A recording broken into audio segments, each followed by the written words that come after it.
Want to learn how to turn this pile of scrap into this useful table clamp? Stick around.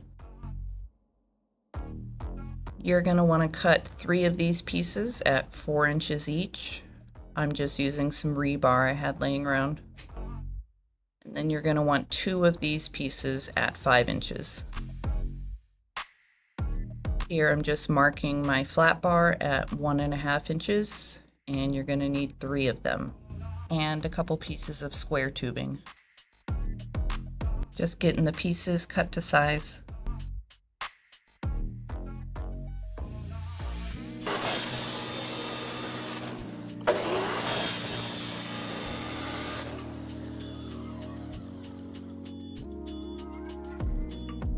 Just cleaning up the ends here so I have some bare metal to weld to.